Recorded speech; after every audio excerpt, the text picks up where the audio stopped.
teu computador, o seu smartphone, o seu portátil. Calma. Não precisa de ter cuidado. Só para informar que já pode ouvir a Rádio Essencial em todo o lado, em todo o mundo.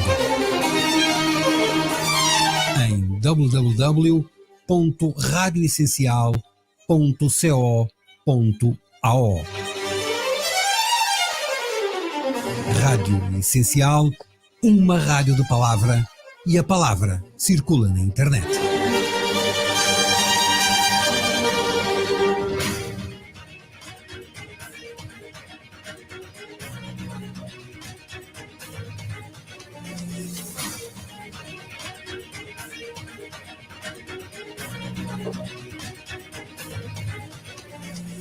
Essencial Entrevista com Edno Pimentel.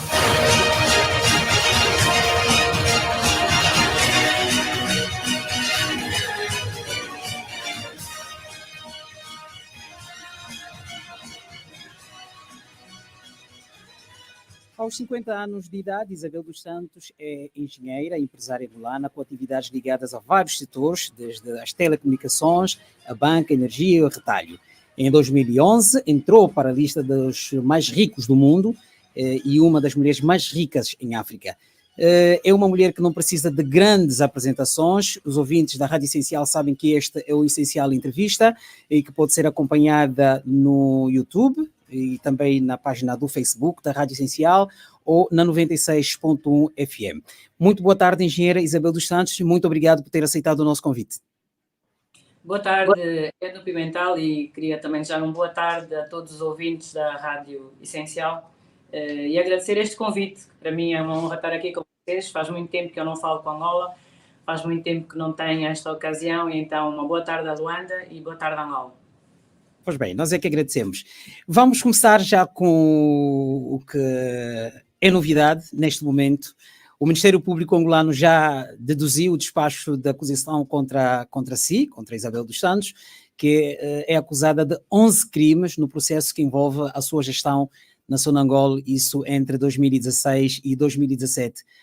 Segundo o texto do despacho da acusação, citado pela agência Lusa, Isabel dos Santos é acusada de crimes de peculato, burla qualificada, abuso de poder, abuso de confiança, falsificação de documentos, associação criminosa, participação económica em negócio, tráfico de influências, branqueamento de capitais, fraude fiscal e fraude fiscal qualificada. Como é que avalia este despacho da acusação?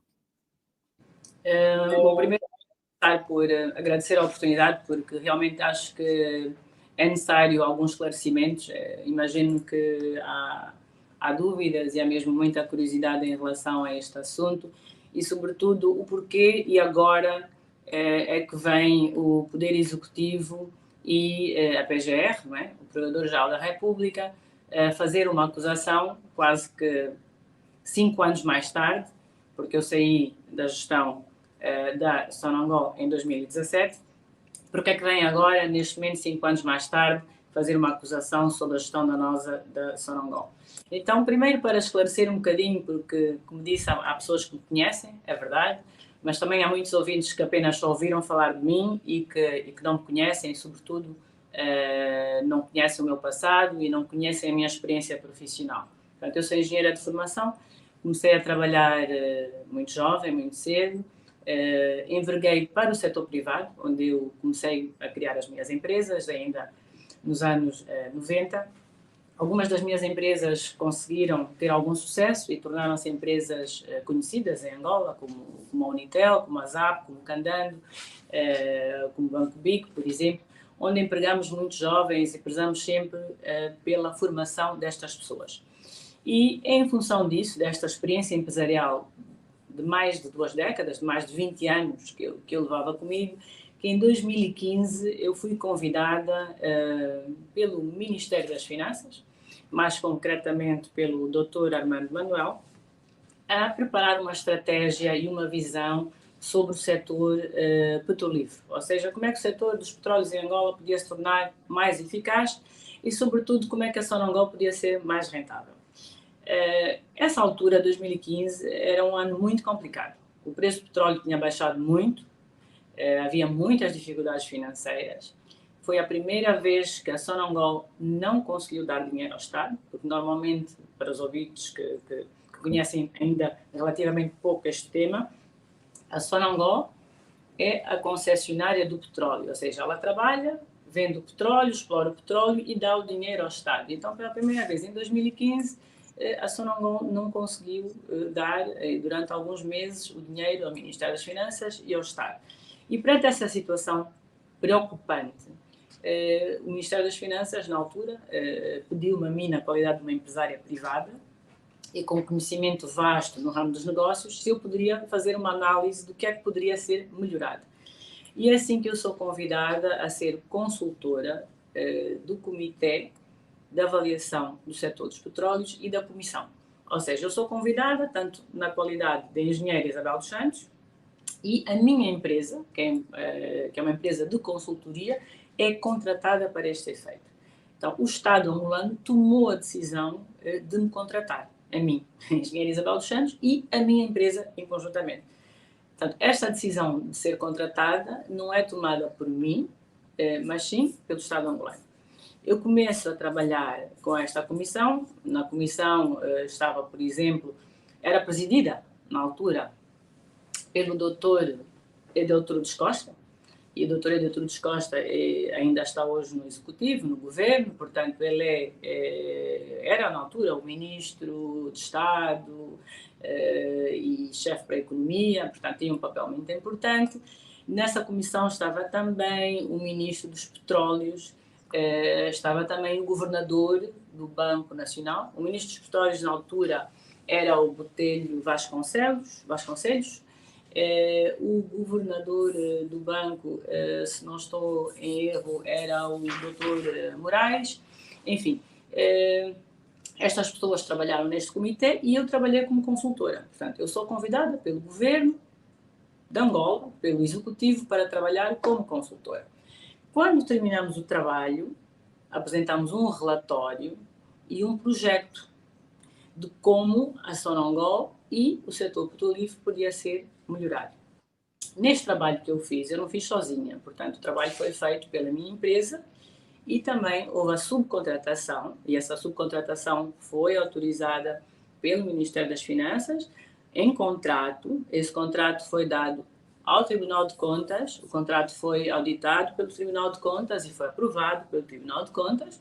Portanto, nós fomos autorizados a subcontratar outras empresas de categoria mundial, ou seja, não só a minha empresa foi contratada, mas também foram contratadas as empresas internacionais, que foram a BCG, que é Boston Consulting Group, que foi a PwC, a PricewaterhouseCoopers, que foi a VDA, que é um grande escritório de advogados que prestou muita consultoria também a muitas empresas dos petróleos em Angola, que é a VDA, portanto é Vieira de Almeida, que são advogados, também foram contratados, e a empresa Accenture, que também é uma das top 5 mundiais.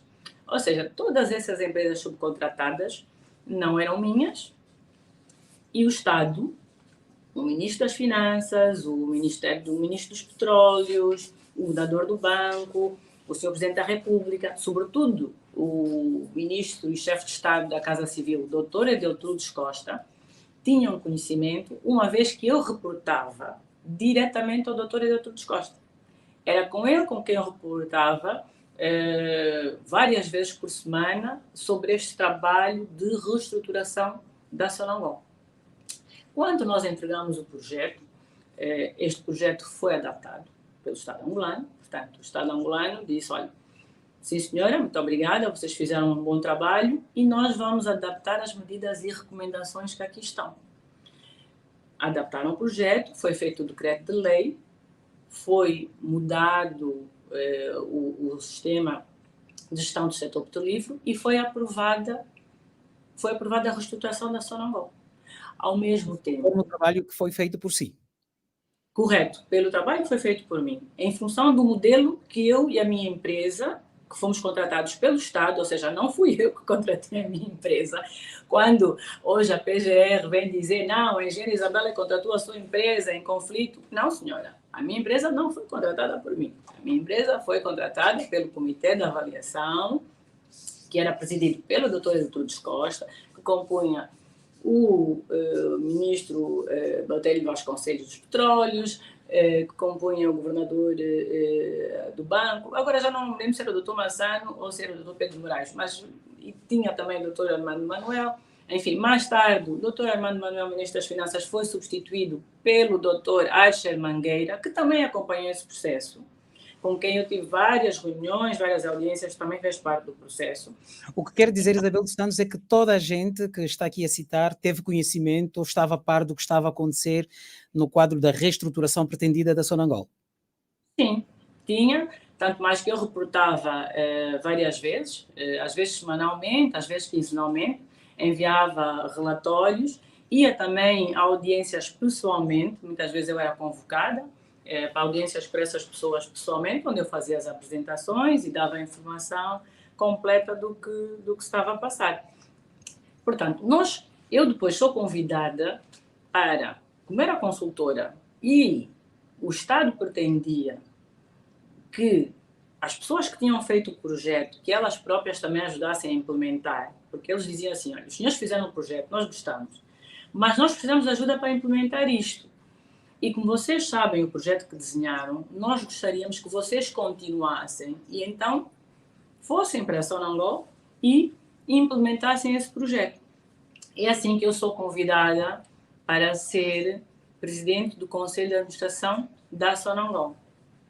Só para dar uma chega, eu na altura já geria as minhas empresas. As minhas empresas já tinham mais de 10 mil ou 20 mil trabalhadores em Angola toda.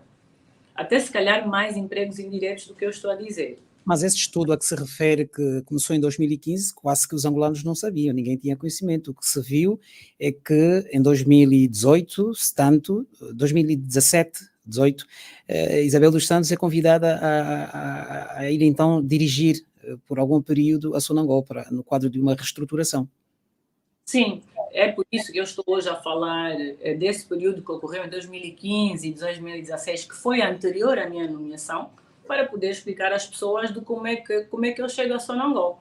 Porque eu não chego a Sonangol por ser filha do presidente. Eu não chego a Sonangol porque o meu pai deu uma ordem para chegar a Sonangol, conforme hoje a PGR está a querer fazer crer que houve ali um tráfico de influências. Então, disseram, olha... E por que Isabel dos Santos diz isso? Diga? Por que só hoje é que revela isso, o que aconteceu anos antes da sua entrada na Sonangol? Bom, eu, no passado, já referi sobre esta questão. Talvez não no mesmo nível de detalhe que esteja a fazer hoje, mas eu sempre prestei esclarecimentos quando me foram pedidos, sempre prestei. Os meus advogados, inclusive, já escreveram todos esses esclarecimentos, inclusive juntaram todas as peças, tudo, e fizeram chegar tanto às autoridades em Portugal como às autoridades em Angola. Portanto, a Procuradoria-Geral da República tem conhecimento completo destes factos que eu estou aqui a dizer, porque eles, inclusive, foram entregues pelos meus advogados, com várias peças, várias provas, sempre a tentar esclarecer, porque eu, no início, até cheguei a pensar que pudesse ser um mal-entendido. Até pensei, bom, talvez realmente o procurador, como é novo, né, ele não estava lá e tal, pronto, chegaram agora, pode ser que eles não entenderam as coisas. Então, fiz um grande esforço da minha parte e pedi aos meus advogados e todas as pessoas, as minhas equipas trabalhando comigo, olha, disse, vamos ajudar, vamos esclarecer, vamos dizer aqui o que é que aconteceu, como é que nós fomos contratados e por que eu vou para Sonangol e por que as pessoas foram para Sonangol.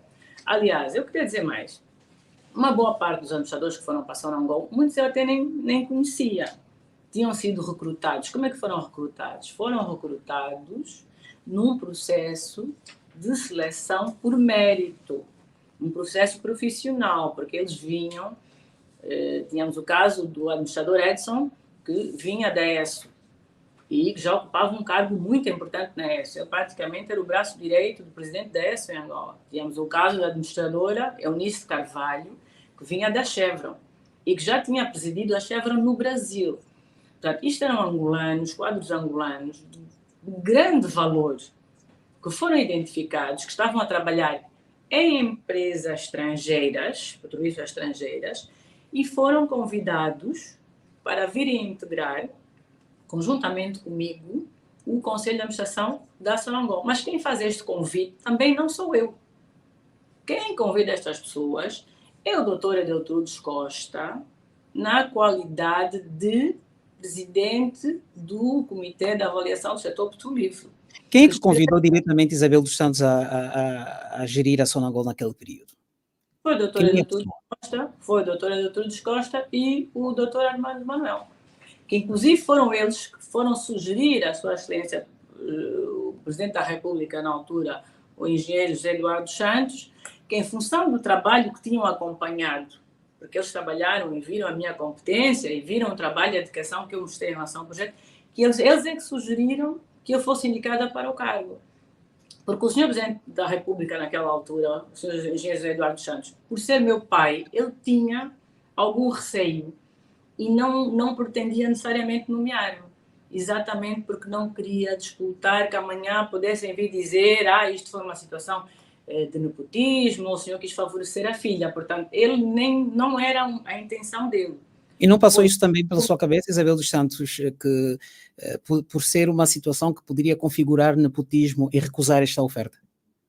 Eu, no início, não quis aceitar esta responsabilidade. Foi depois de algum tempo, porque realmente ficamos à procura de outra pessoa que pudesse assumir, de outras pessoas, mas, como vê, havia uma situação urgente. Portanto, nós estamos aqui numa situação de urgência. O Estado angolano tinha ficado sem receber dinheiro do petróleo, tipo 2, 3 meses. Não havia dinheiro. A situação estava muito, muito complicada. Então, também não havia tempo para ficar à procura durante meses e meses de alguém ou de pessoas para virem assumir este projeto. Como eu já tinha trabalhado... Conseguiu, no período em que esteve na Sonangol, conseguiu mudar a Sonangol para melhor? Já chego lá, dê-me só um minuto que eu vou... Eu estou a falar esta parte porque eu acho que é uma parte interessante, só para apenas dizer que, inclusive, houve uma queixa que foi apresentada por advogados em Angola, no Tribunal Constitucional, em relação à minha nomeação à Sonangol. E que houve uma decisão do Tribunal Constitucional, acho que foi Constitucional ou Supremo, terei que verificar, porque assim de memória já não tenho presente, em que o Tribunal determinou que a minha nomeação foi por mérito e que não foi por nepotismo e nem foi por tráfico de influência. Esse acórdão existe. E é um acórdão do Tribunal. Agora, tem que ver se é do Tribunal Constitucional ou Supremo, mas eu depois vou procurar o documento e partilharei com a redação da rádio. Portanto, nós vamos para Sonangol num período muito difícil, em junho. E quando eu chego a Sonangol, eu encontro uma situação desastrosa. Não há dinheiro para salários. Não há dinheiro para pagar as dívidas bancárias. Não há dinheiro para nada. O que é que ficou? Onde é que tinha ido o dinheiro da Sonangol? Para onde é que tinha ido? Olha, eu encontrei uma dívida dos combustíveis, para a importação de combustíveis. Como nós sabemos, Angola não tem refinarias, não é? Ou seja, tem uma refinaria, sim, em Luanda, mas que é uma refinaria relativamente pequena para aquilo que o país consome. Então, nós, em Angola, através da Sonangol, importa-se a gasolina, o gasóleo, também o fuel para os aviões, isso é tudo importado. Só para ver que essas importações, essa dívida, não era paga há 2 anos. Estava em 1,8 mil milhões de dólares, 1,8 bilhões de dólares. Muito dinheiro. E quando eu chego a Sonangol em junho, em julho eu tenho que ir de emergência para Londres para reunir com os fornecedores de combustível, de gasolina e de gasóleo, porque eles estão prestes a não mandar mais nem gasóleo nem gasolina para o país, cortar o fornecimento total da Angola. Então, veja, eu venho do setor privado, entro numa empresa, recebo as pastas da empresa e a primeira notícia que eu ouço é: Engenheiro Isabel dos Santos, daqui a 10 dias ou 15 dias não vai haver mais gasolina nem gasóleo nas bombas de combustível. Mas eu digo, mas como é possível? Então, os senhores administradores que andaram aqui antes de mim, o que é que andaram a fazer para eu chegar a uma empresa acabada de chegar e em 15 dias ter que começar a pegar o avião para ir fazer reuniões de emergência para tentar encontrar um acordo, uma solução para continuar a haver combustível em Angola. E aí é que começamos a detectar que, efetivamente, a gestão danosa da Sonangol não foi a gestão danosa de 2016 para 2017.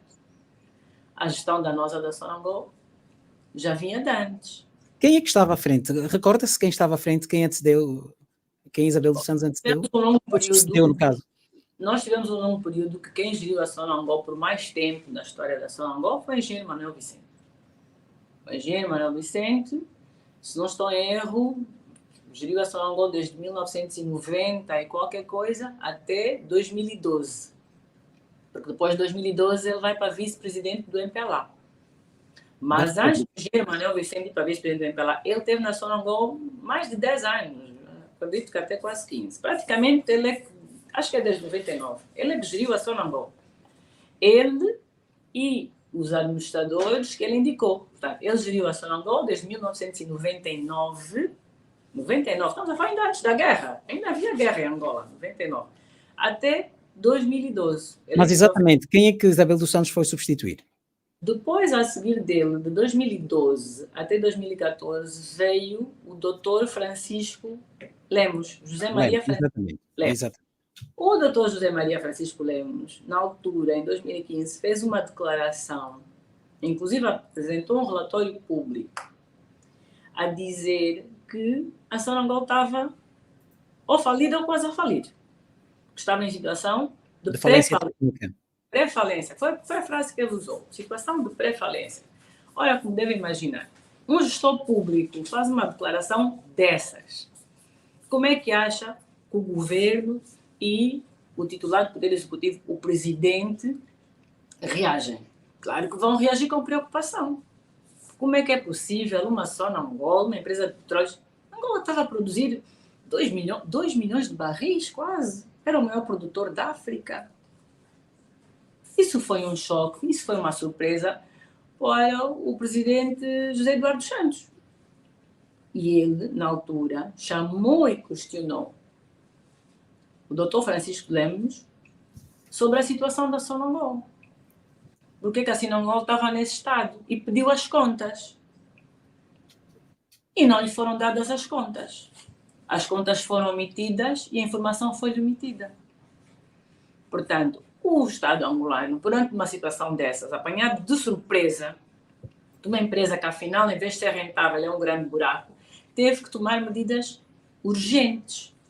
Esta contratação dos consultores que vêm para a Sonangol e da minha empresa como coordenadora dos consultores é uma contratação de urgência.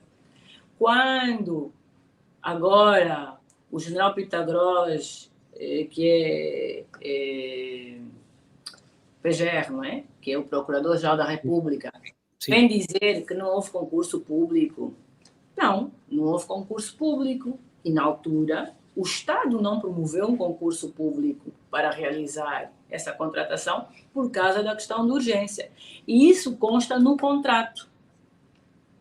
Isso consta no contrato. Não pode vir agora nesta acusação, que é o que está lá na acusação, porque está-me a perguntar das acusações, então eu estou a passar as acusações uma a uma. Não é? A primeira acusação é que dizem, não, a senhora foi para lá porque era filha do presidente, traficou influência para ser colocada na Sonangol. A segunda acusação que fazem, não, a senhora é que deu, a engenheira Isabel deu o contrato a ela própria. Não, o contrato não foi dado a mim própria. Quem deu o contrato foi o Estado. Quem contratou a minha empresa, quem contratou a mim foi o Estado. Eu não assinei o contrato comigo própria. Nem teria condições como. Eu teria que ser nomeada para poder estar numa empresa como gestor público. Portanto, estas acusações que eles estão a ser feitas são acusações em sede de mentiras. E por isso é que eu venho cá esclarecer, porque o público tem que perceber que isto são acusações em sede de mentiras. Havia uma situação de urgência, só não estava falida. E eu deixei as minhas empresas com mais de 20 mil trabalhadores, empresas que eram bem-sucedidas, com responsabilidades, para ir trabalhar na Sonangol. Só para recordar, Isabel dos Santos, porque enquanto esteve à frente da Sonangol, O que é que fez para que a empresa pudesse então ser reestruturada do ponto de vista positivo?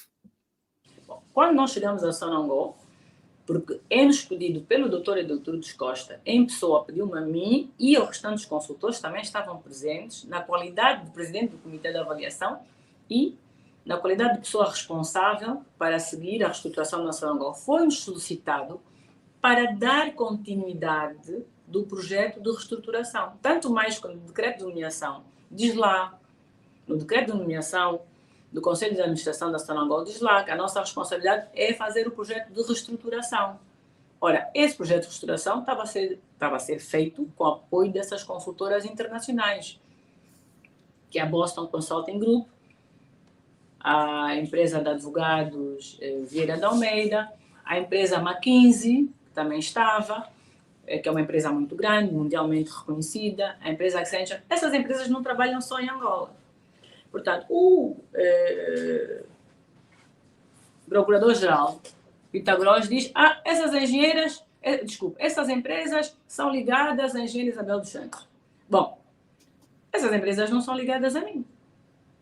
Essas são empresas mundiais, são multinacionais. No despacho da acusação, Isabel dos Santos, que é datado de 11 de janeiro, há referência aqui que a sua equipa lesou o Estado de valores superiores a 208 milhões de dólares. É este caminho que eu digo que é o caminho das mentiras. Porque o Estado contratou a quem?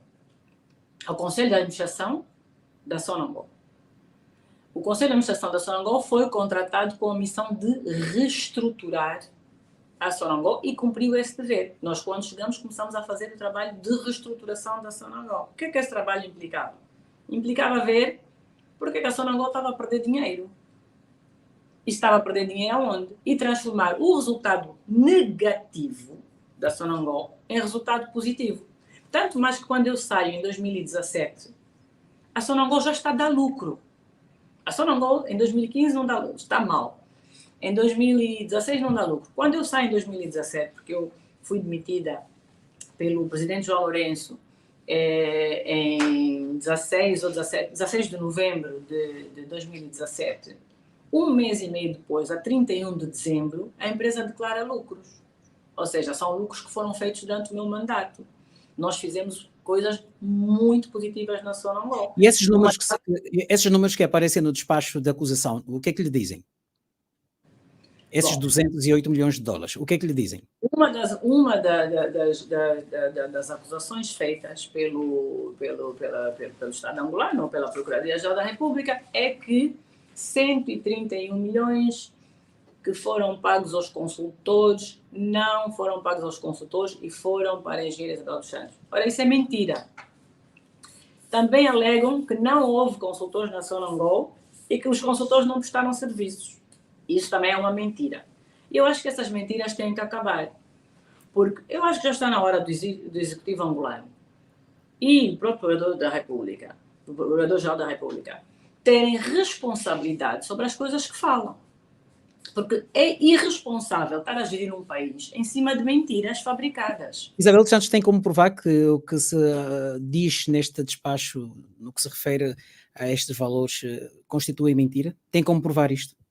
Olha, não só tenho como provar, como estas provas foram enviadas até as transferências bancárias com as contas bancárias de quem recebeu dinheiro. A conta bancária da Boston Consulting Group, com a transferência bancária, a conta bancária da PwC com a transferência bancária, a conta bancária e os SWIFTs, a confirmação da transferência bancária para a VDA, que é Vieira de Almeida Advogados, que recebeu o dinheiro, todas essas, a McKinsey, que também recebeu dinheiro, todas essas transferências bancárias com o número da conta bancária, o valor enviado, data, tudo foi enviado. Tanto foi enviado para Portugal, como foi enviado também para Angola. E Angola sabe.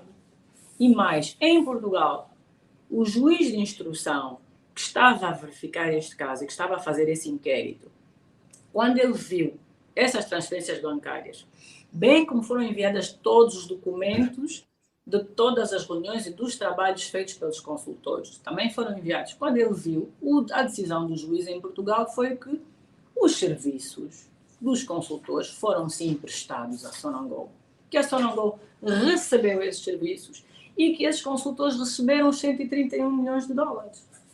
Está escrito e está provado. Portanto, desse valor que diz, não é? Porque tem os 131 que eram dos consultores que receberam esses valores, sim senhora. Eles próprios também confirmam. Aliás, até é de estranhar. Porquê que então a Procuradoria não juntou essas pessoas, esses consultores que receberam esse dinheiro? Porquê que eles não são arguidos? Porque se isso não fosse uma perseguição política, com certeza que as pessoas que efetivamente receberam o dinheiro da conta deviam ser arguidos também. Nós já vamos à questão da perseguição política. Deixa-me só continuar, peço desculpas, só mais um minuto. Outra questão. Eu era PCA não executiva e havia 11 membros no Conselho de Administração. Todos esses membros do Conselho de Administração participaram nas reuniões e votaram favoravelmente pelos trabalhos feitos pelos consultores. Assinaram as atas e mais, andaram todos eles a trabalhar com os consultores todos os dias. E eu tenho provas disso e vou facultar essas provas, vou fazer chegar, vou entregar. São centenas de reuniões de documentos, tem as atas, tem os papéis, tem tudo. Vou fazer chegar. E eu também quero saber por que esses administradores, que também fizeram parte do meu Conselho de Administração, inclusive e principalmente o presidente da Comissão Executiva, não é? O engenheiro Paulino Jerónimo, por que não fazem parte do processo? Essa é uma pergunta que eu iria fazer também. Qual é a sua leitura em relação a isso? Diga. É uma pergunta que eu iria fazer mesmo. Qual é a sua avaliação em relação a isso? O Conselho de Administração havia outros elementos com cargos de destaque, um dos quais é este que acaba de citar, Paulino Jerónimo, que era na sua gestão presidente da Comissão Executiva, que entretanto não faz parte da investigação sequer. É de notar que o engenheiro Paulino Jerónimo, e eu tenho muito respeito pelo engenheiro Paulino Jerónimo, foi um colega com quem eu trabalhei bem, é uma pessoa de quem eu tenho um apreço profissional, não estou aqui a tecer críticas. Aliás, tenho que dizer que eu tinha apreço profissional pelos administradores que trabalharam comigo, tinha uma boa relação com todos eles, mas o engenheiro Paulino Jerónimo era presidente da Comissão Executiva e ele era o responsável da gestão da Sonangol. Se a gestão foi danosa, se a gestão da Sonangol durante esse período foi danosa, o gestor também tem que ser arguido. Quando a Procuradoria-Geral da República escolhe não colocar o presidente da Comissão Executiva, o engenheiro Paulino Jerónimo, e que é um quadro de grande monta, porque ele andava antes de eu chegar à Sonangol, ele já lá estava. Acho que ele tem 20 anos de carreira na Sonangol. Portanto, quando eles escolhem não colocar esse nome em nenhuma parte, nem da acusação, e creio que nem sequer como testemunha, é aí que eu digo, é porque é uma pessoa que se calhar pode vir e contradizer as mentiras que eles estão a criar, que o general Pitagóras está a criar. Não será que porque na altura Isabel dos Santos, dada a influência que tinha... Colocado lá os outros administradores para virem falar o que é que realmente aconteceu e o que é que eles andaram a trabalhar e com quem é que trabalharam. Eu ia dizendo, esta situação não se deverá ao facto de Isabel dos Santos, na altura, ter algum poder, com as devidas aspas, porque o seu pai, na altura, era o Presidente da República e tinha algum poder para poder gerir a empresa, tal como aparece, por exemplo, também na acusação. O documento refere que houve, por exemplo, aumentos salariais e remunerações do Conselho de Administração que foram feitos sem o cumprimento dos requisitos legais, tendo, por exemplo, sido criada uma instância SAP, que é um software de gestão isolado à instância da Sonangol, para processar remunerações avultadíssimas. Só em 14 meses, segundo este documento, a sua gestão teve salários, um total de salários de 13,1 milhões de dólares. Edu Pimentel, você tem um ponto que exatamente eu queria chegar. Na acusação vem referir que eu era filha do Presidente da República. Está a ver? Por isso é que eu digo que isto é de um cariz político. Porque se não fosse de cariz político, essa frase, na qualidade de filha do Presidente da República, não estaria lá. estaria lá a frase, na qualidade de administradora, na qualidade de gestora, não cumpriu as suas funções. Do momento em que a Procuradoria-Geral da República, o general Pita Gross, coloca lá filha do Presidente da República, ele está automaticamente a querer falar do Sr. José Eduardo Santos e querer vir atacar as decisões políticas tomadas na altura pelo titular do Poder Executivo. Ou seja, continuar a tecer estas mentiras que, de alguma maneira, o Presidente José Eduardo Santos e a sua família andavam a influenciar e a gerir as empresas públicas. Mas não são valores muito altos. Em 14 meses, Isabel dos Santos, em 14 meses tem salários da sua equipa 13,1... No momento eu já chego aos salários. Portanto, é esta mentira que tem que ser desfeita. Porque, por um lado, quando, infelizmente, o meu pai faleceu, o Sr. Presidente José Eduardo Santos faleceu, houve uma contestação muito grande entre a família e o Estado angolano, que não deixou a família fazer o enterro, que praticamente comportou-se de uma forma muito desumana com os membros da família, principalmente com os filhos, e que obrigou o corpo a ir para Angola e haver um funeral forçado, onde quem assumiu as honras e onde quem se prestou a dar as honras foi o Presidente João Lourenço. Então eu pergunto, por um lado, vêm dar as honras de herói nacional, funeral de Estado, que nós não podíamos fazer parte, que o Estado angolano é que tinha que decidir tudo. Eu lembro de falar com o general Furtado na altura e ele dizer que o Estado angolano é que mandava, que nós como família não tínhamos palavra a dizer sobre esta questão, porque tratava-se de uma questão de Estado. Então, por um lado querem dar as honras, mas por outro lado, depois subterfugiamente por trás, vêm fazer estes ataques, como esta frase que diz aí, por ser filha do Presidente. Então quer dizer o quê? Eu chegava ao lado dos administradores e intimidava-os? Eventualmente não, a sua presença... Física? Eu sou mulher e não peso muito. Mas tinha poder, não é? Sou enquanto mulher e não filha peso muito. Portanto, não acredito que eu seja... Quer queira, quer não... Este ponto é um ponto que é muito importante. Cada administrador é responsável pelo sentido do seu voto. A lei, nesse sentido, é clara. A pessoa, como administrador, é responsável pelo sentido do seu voto. Se ela não sentir a vontade de votar, pode abster-se, pode votar contra, mas ninguém é obrigado a votar a favor. Mas um presidente do Conselho de Administração da Sonangol não tem voto de qualidade. O que quer dizer voto de qualidade? Mesmo que eu tivesse votado que sim, eu seria votada vencida caso os outros administradores tivessem votado que não. E mais importante ainda, nas decisões que se referiam à contratação de empresas que podiam ter conflitos de interesses, eu abstive-me de votar. Eu não votei. Eu fiz aquilo que manda o Estatuto do Gestor Público. Eu vou voltar a falar. O Estatuto do Gestor Público é um estatuto que é importante realçar aqui, porque é pelo Estatuto do Gestor Público que se deve comportar um gestor público em Angola. Eu vinha do setor privado e antes de ir para Angola fui ler o que é que diz o Estatuto do Gestor Público.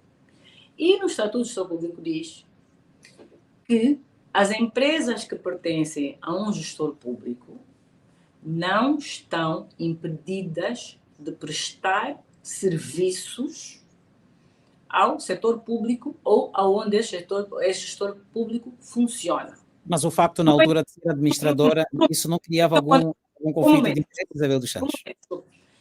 Um momento, desculpa. No entanto, quando haver uma situação de haver uma empresa que potencialmente possa estar ligada ao gestor público, ele deve se abster de votar.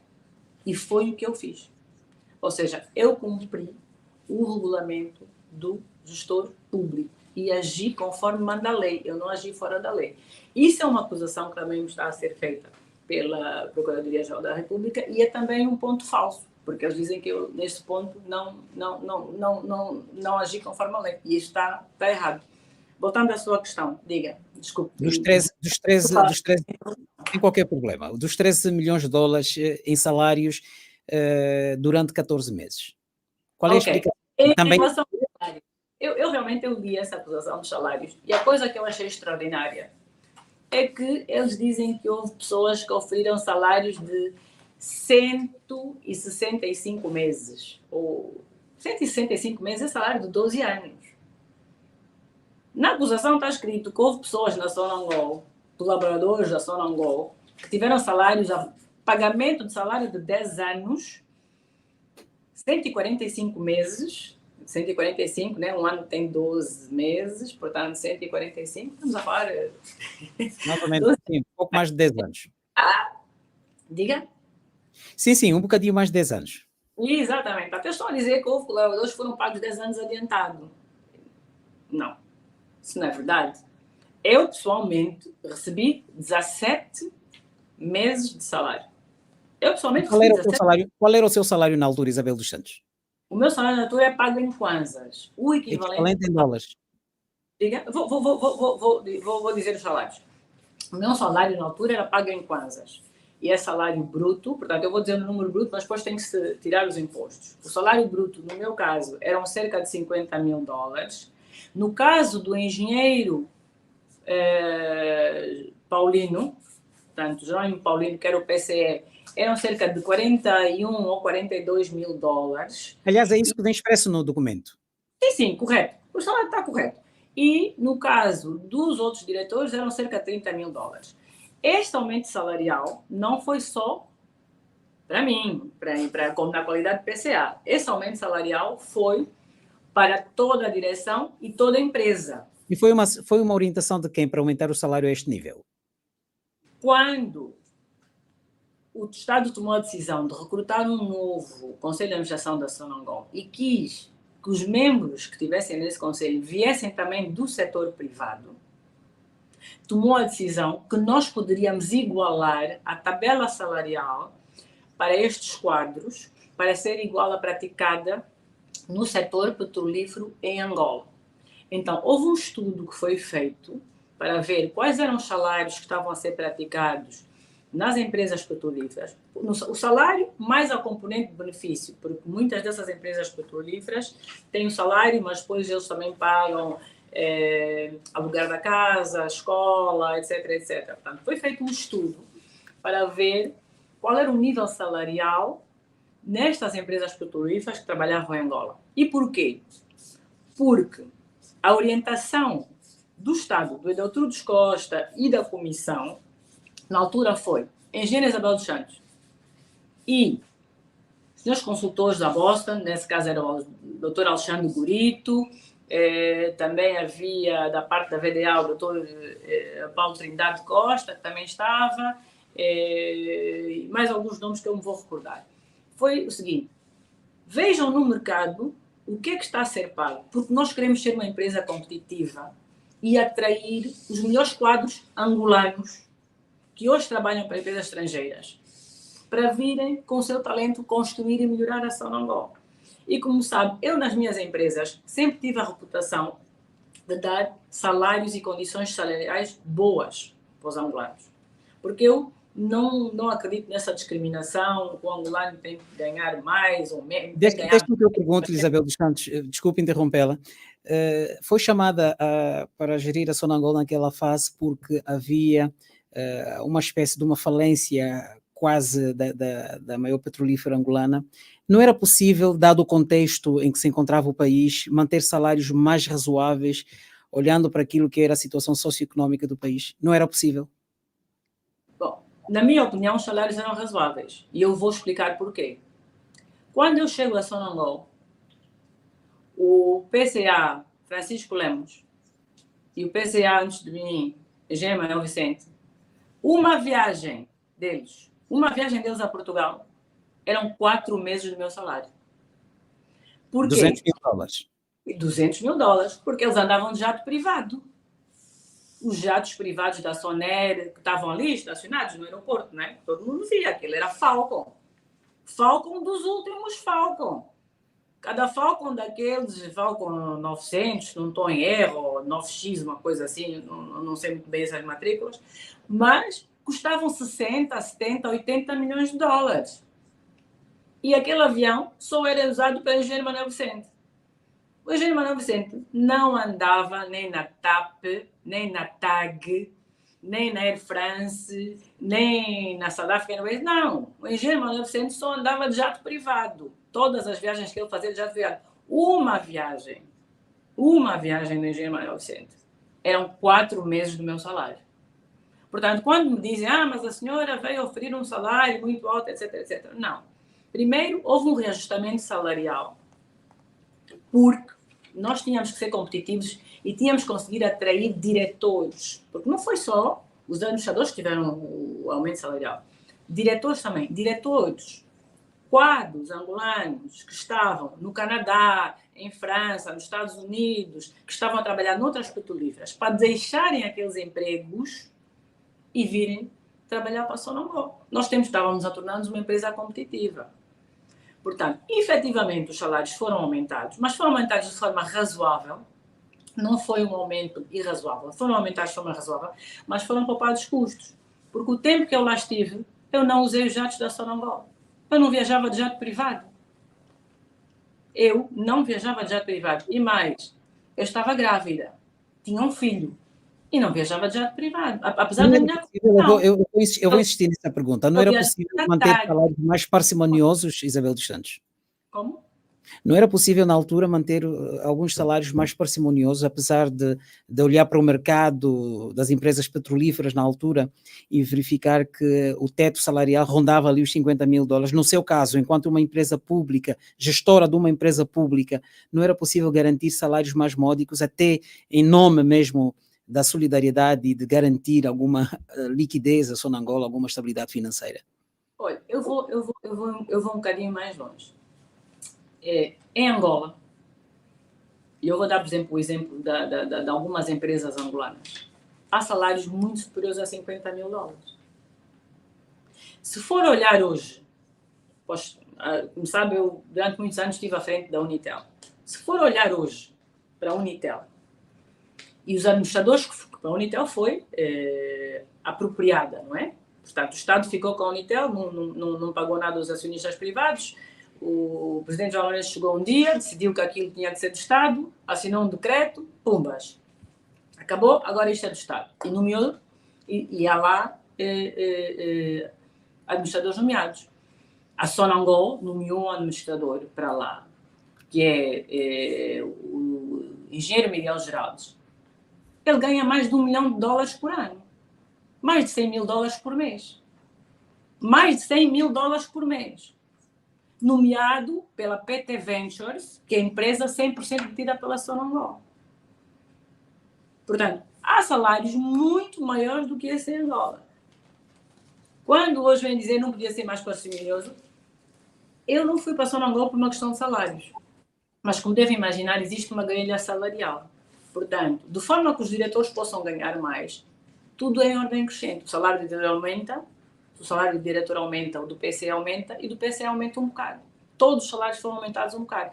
Porque nós tínhamos que ser competitivos e tínhamos que trazer pessoas para vir trabalhar.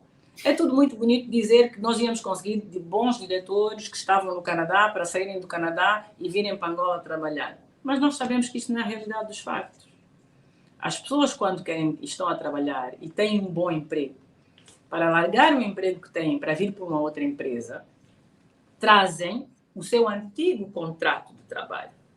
E se for ver, no caso da engenheira, da doutora Eunice de Carvalho, a doutora Eunice de Carvalho ganhava mais. Ela ganhava mais na Exxon. E ela teve uma redução.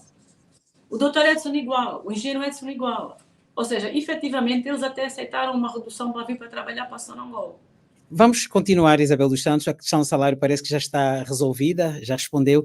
Eu ia perguntar, esteve 18 meses na Sonangol, a petrolífera, entretanto, em outras alturas, também foi citada como o epicentro da corrupção. Entretanto, só mesmo durante a sua gestão é que essas questões são levantadas.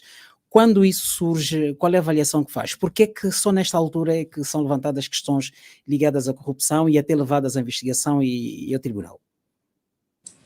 Olha, durante muitos anos eu li muitos artigos da imprensa, sobretudo da imprensa independente, todos nós, né, lemos, sobre aqueles casos de corrupção que havia na Sonangol. Ouvíamos falar, temos a questão dos condomínios que estão a ser construídos pela Sonangol, depois as casas estão a ser entregues a certas pessoas, as pessoas não estão a pagar as casas de $1,5 milhão, $2 milhões a serem entregues e depois as pessoas não pagam ou pagam $200 mil. Ouvimos falar que esses condomínios eram construídos por empresas dos administradores ou dos diretores da Sonangol. Ouvimos falar que os barcos que andavam a servir as plataformas, etc., etc., pertenciam aos diretores e administradores da Sonangol. Ouvimos muitos relatórios, mas a verdade é que a PGR, este executivo, que já está há mais de 6 anos no poder, até hoje nunca quis olhar, nunca investigou e nunca quis olhar para nenhuma dessas denúncias que já houve no passado. E nunca quis investigar e nem investigou e nem pôs em causa nenhum diretor e nenhum administrador da Sonangol. Nenhum. E nós ouvimos 10 anos disto, desde 2006, 2007, 2008, o Macangolo, o Rafael Marques. Aliás, eu acho estranho que o Rafael Marques até hoje não venha outra vez com aqueles casos que ele tinha, não é? Porque ele no passado escrevia tanto sobre essa corrupção que havia na Sonangol, falava do Batista Sumbe. O Batista Sumbe, que eu saiba, não foi investigado. Ele foi administrador da Sonangol. Mas se formos olhar no Google, basta as pessoas hoje chegam lá no Google, escreve Batista Sumbe. Deixa-me perguntar. Deixa-me que eu falava. Desculpe, vou continuar. Veloso, o senhor Veloso. Falava-se um senhor Veloso, que era administrador da Sonangol, que geria o HCTA, ele que geria o HCTA, ele tinha uma série de patrimónios ligados à Sonangol. Também nunca foi investigado. Nada. Zero. Como é que a Sonangol não tem dinheiro em 2015? Porque eu chego a Sonangol e a Sonangol não tem dinheiro, está em pré-falência, não tem dinheiro. E ninguém investiga. Estamos em 2023, ninguém investiga o que é que aconteceu a Sonangol. Por que é que a Sonangol chegou em 2015 sem dinheiro? O dinheiro foi para onde? Nunca ninguém quis saber. Por isso é que eu digo, eu não acredito que este combate à corrupção seja sério. Este combate à corrupção feito pelo Presidente da República, João Lourenço, não é um combate sério. Isabel dos Santos, como é que vai responder? Como é que vai responder? Uma farsa, é uma fachada. E é uma perseguição política. Isto é parte de uma campanha política. Mas por que é que acha que o Presidente da República, Isabel dos Santos, por que é que acha que o Presidente da República está a persegui-la? Desculpe, não consigo ouvir. Eu dizia que é claramente uma perseguição política. Por que é que acha que o Presidente da República está a persegui-la? Porque é assim, porque é a família dos Santos. Por que é que acha que a família dos Santos está a ser perseguida? Olha, se houvesse um interesse real em combater a corrupção em Angola, eu, pessoalmente, na qualidade de PCA da Sonangol, com os consultores da Boston Consulting Group, estava o Dr. Alexandre Gurito, o Paulo Trindade Costa, da VDA, etc. Fomos, todos nós, esses consultores, que eles hoje dizem que não existem, hein? Hoje dizem, não, esses consultores não existem, não prestaram serviços. Nós todos fomos à sede do MPLA. Fomos 2 vezes. Eu tenho as datas, tenho as agendas, tenho as fotografias, tenho os documentos. Fomos à sede do MPLA e reunimos, na altura, com ainda candidato a Presidente da República, o general João Lourenço. E eu prestei o relatório e disse, olha, senhor vice-presidente do MPLA, estão aqui as situações das irregularidades que eu encontrei na Sonangol. E apontei várias irregularidades. Havia problemas com a refinaria do Lubito, os contratos da refinaria do Lubito. O que é que João Lourenço disse na altura? Milhões de dólares e não tem refinaria, não tem nada. O que é que João Lourenço disse na altura, quando apresentou o relatório, Isabel dos Santos? 1,6 bilhões de dólares, 1,6 bilhões. 1 bilhão de dólares só a fazer terraplanagem. 1 bilhão de dólares só a fazer terraplanagem. Odebrecht recebeu 1 bilhão de dólares para fazer terraplanagem. Mais de 200 milhões foram para pagar comida e refeições. Que contratos são esses? Eu levantei essas questões em sede do MPLA com o Bureau Político. E estava o Bureau Político todo. Portanto, os camaradas do Bureau Político estiveram lá comigo naquele dia. Eu ainda lembro da doutora Luzia, que chorou, que lagrimou de emoção, de tanta coragem que eu tive do meu lado. Foi coragem minha, de vir fazer abertura, abrir, está aqui. Estão aqui os problemas, meus senhores, vamos resolver. Não houve uma palha movida. Não houve uma palha movida. Por isso é que este combate à corrupção é uma farsa. Porque Mas eu perguntei-lhe, Isabel dos Santos, estão todas assim. Por que que acha que... Ninguém foi interrogado, ninguém foi mexido, e ninguém vai ser interrogado e ninguém vai ser mexido. Eu não acredito, e estou aqui a dizer textualmente para Angola ouvir, eu não acredito que este executivo e que esta PGR, que estes procuradores da Ordem da República, Peter Gross, tenha a coragem de abrir um processo contra os antigos administradores da Sonangol que estiveram lá até 2015. E que vai investigar todas as denúncias que existem feitas pelo Rafael Marques no MAC Angola. Vá lá investigar, porque lá tem coisas. Consegue ouvir-me? E que Consegue ouvir-me, Isabel dos Santos? Testemunhas que me venham chamar a mim como testemunha nesses processos. E que os relatórios que eu pessoalmente entreguei ao general João Lourenço, ainda antes de ser Presidente da República, que eles sejam tornados públicos. Que sejam tornados públicos. Perguntava-lhe... A Sonangol é uma empresa pública. Temos alguma dificuldade em comunicar, a Isabel dos Santos parece que não nos consegue ouvir. Os contribuintes, o dinheiro é nosso, o dinheiro é do país, o dinheiro é para o povo. O povo tem que saber como é que o dinheiro está a ser gasto. Então, se têm coragem, eu quero ver, se isto for um combate de corrupção, mesmo a séria, como o general João Lourenço, o presidente João Lourenço quer mostrar no mundo, anda, vai à França, viaja, faz muitas viagens, está sempre a viajar, sempre a falar um tal de combate à corrupção. A Sonangol é responsável por 90% do dinheiro do país. Olha, quase 100% dos dólares. Vamos dizer 90% dos dólares. Hoje não temos dólares. Como é que hoje não temos dólares, mas o petróleo está a 80 ou 90 dólares por barril? Como é possível hoje o país não ter dólares? Os dólares estão a ir aonde? Isabel dos Santos, consegue ouvir-nos? Em que a moeda saiu, $1 eram 200 kwanzas. $1 está 1.100. Como é que as pessoas vão ver com $1 ser 1.100? Consegue ouvir-nos? Temos que saber o que é que está a passar. Sim, diga. Pois, parece que estamos a ter uma dificuldade, a comunicação às vezes não consegue perceber o que eu lhe pergunto, mas eu perguntava-lhe, e quero que responda com alguma clareza, diz de forma insistente que é uma perseguição política por parte do Presidente da República. Eu gostava que respondesse de forma direta, por que é que acha que João Lourenço está a perseguir a família dos Santos, ou particularmente a si, Isabel dos Santos? Por quê? Olha, eu acho que esta abertura deste processo agora é um calendário político. Nós estamos há cerca de 3 anos e meio das próximas eleições, que estão programadas para 2027. E isto faz parte do calendário político. E parte do calendário político é a mudança da Constituição. Portanto, há a necessidade de se mudar a Constituição para poder-se assegurar o 3º mandato.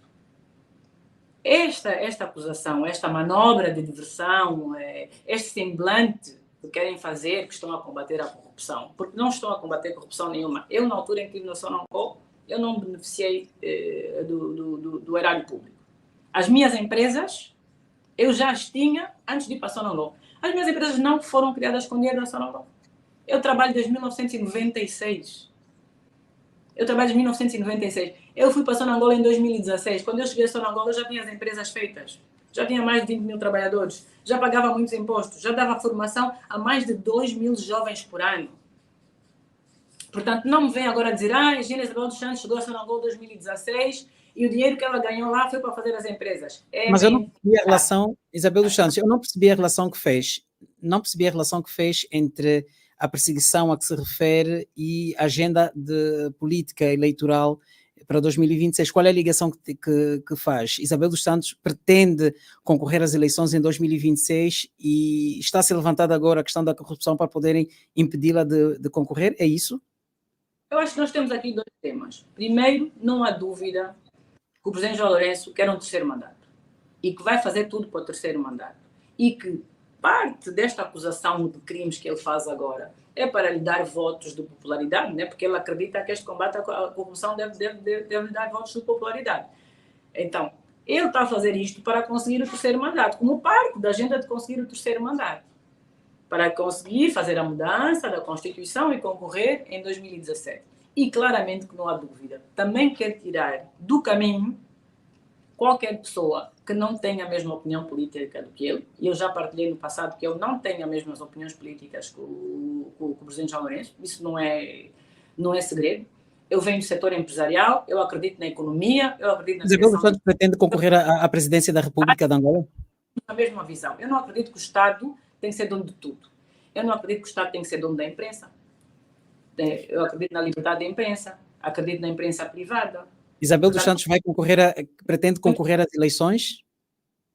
Nós temos um planejamento político muito diferente. E eu acho que estas manobras é de tirar o poder econômico de quem pode ou concorrer às eleições ou apoiar a outros partidos políticos ou talvez mesmo a outros candidatos políticos dentro do próprio MPLA. E qual é o seu caso? Vai concorrer? Vai apoiar algum partido político? O que é que vai fazer Isabel dos Santos?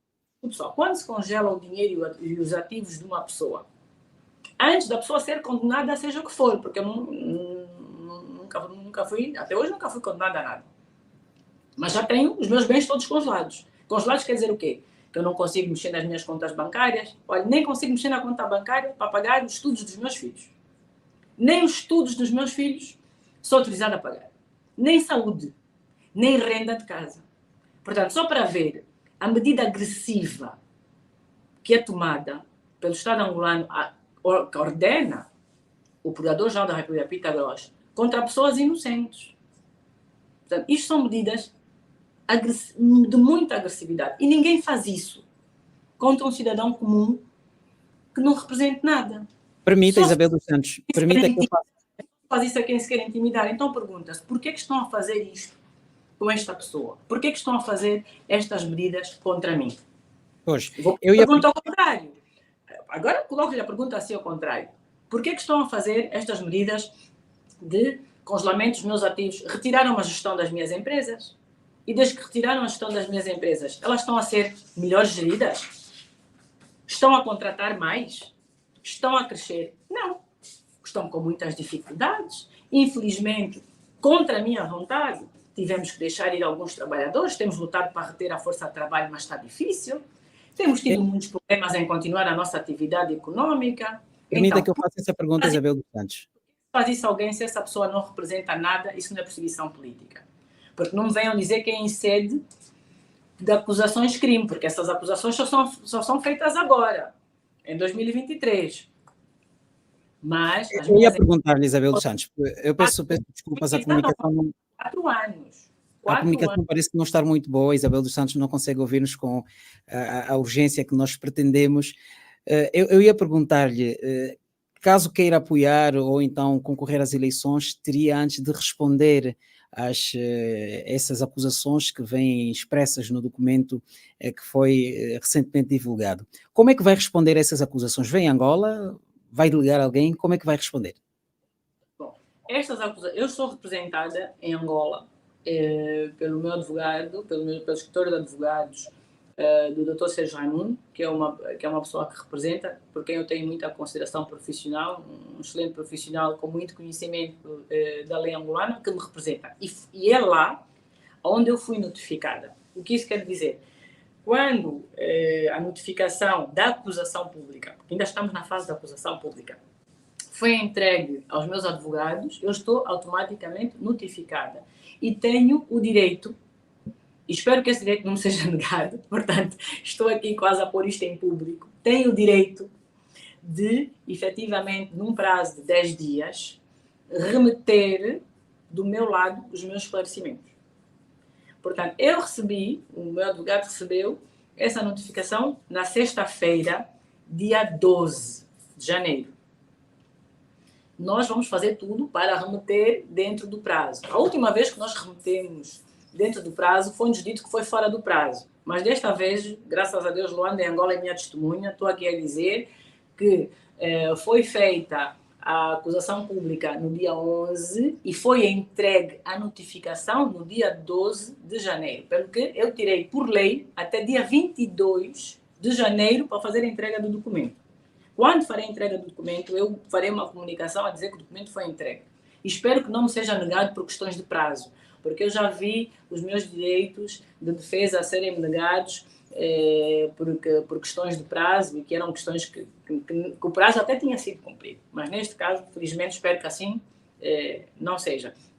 Quanto a participar nos processos, como sabe, Angola, o Estado angolano, mais concretamente o procurador Mateus Bento, se não estou em erro, Bento Mateus, em 2022, em novembro de 2022, assinou um mandato, um pedido, digamos assim, enviou um pedido para a Interpol, em que eu, a partir daí, fiquei impedida de viajar. Ou seja, este procurador, que acho que o nome dele é Bento Mateus, que era o mesmo procurador que tinha enviado uma notificação também ao senhor engenheiro José Eduardo Santos, e que essa notificação depois veio à Procuradoria dizer que não, que estava errado, que tinha sido mal feita, etc. Mas é o mesmo procurador, Bento Mateus, enviou para a Interpol, a pedido de Angola, não é? A pedido de Angola, uma notificação. Com essa notificação, eu estou impedida de viajar. Eu não poderei viajar durante todo o período que essa notificação estiver em vigor. Portanto, não me posso deslocar. Estou impedida de fazê-lo. Isabel dos Santos está à vontade para dizer onde é que está neste momento, ou tem algum receio de ser extraditada para Angola? Há quem diga que está no Dubai, outros dizem que está em Londres, outros ainda dizem que está na Rússia. Está à vontade para dizer onde é que está? Quem me acompanha nas minhas redes sociais, e convido a continuar a acompanhar nas minhas redes sociais, já agora queria agradecer, desculpa roubar aqui 2 minutos só de carinho, queria agradecer a todas as pessoas que me seguem nas redes sociais, pelo amor, pelo carinho, pelo apoio que me têm dado esses anos todos. Eu conto imenso, leio os vossos comentários, adoro, gosto de participar, e continuem a apoiar-me e seguir-me nas redes. E todas essas pessoas que hoje em dia já são mais de 500 mil de angolanos na rede do Instagram, quase 1 milhão de angolanos noutras redes, todos eles sabem onde eu estou, porque eu posto diariamente a minha localização. Aliás, eu até posto... Quer dizer aqui nesta via? Sobre o desporto, sobre a saúde, sobre fé, sobretudo ter muita fé, muita coragem, porque todos nós passamos em fases muito difíceis da vida, e os meus seguidores sabem da minha localização. É algo que eu não escondo. Mas muitos não sabem, Isabel dos Santos, onde é que está?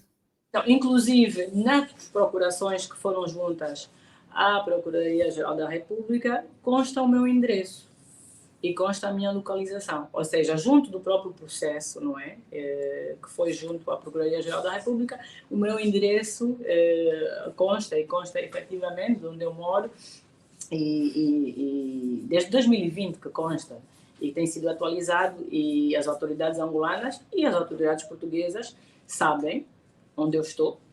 Inclusive, eu tenho recebido correios e correspondências das autoridades portuguesas em nome das autoridades angolanas em minha casa. Portanto, eu até inclusive tenho o endereço da minha casa, e, portanto, eu não estou em parte incerta. Vou perguntar mais uma vez de forma clara, onde é que está a viver neste momento? Acompanhe as minhas redes sociais e verá onde eu estou a viver. Mas há angolanos que vivem no Dirico, que gostam muito de Isabel dos Santos, no Dirico, no Luena, por exemplo, que não sabem onde é que está Isabel dos Santos, não tem sequer... Felizmente tenho orgulho de dizer que a Unitel, durante os últimos anos, enquanto eu lá estava, e agora lá estimo que a qualidade da rede já não está tão boa como antes, a internet chega a todas estas localidades. Nós fizemos um grande trabalho em colocar fibra óptica durante o tempo em que eu fui presidente do Conselho de Administração da Unitel e era engenheira, encarregada também da própria rede.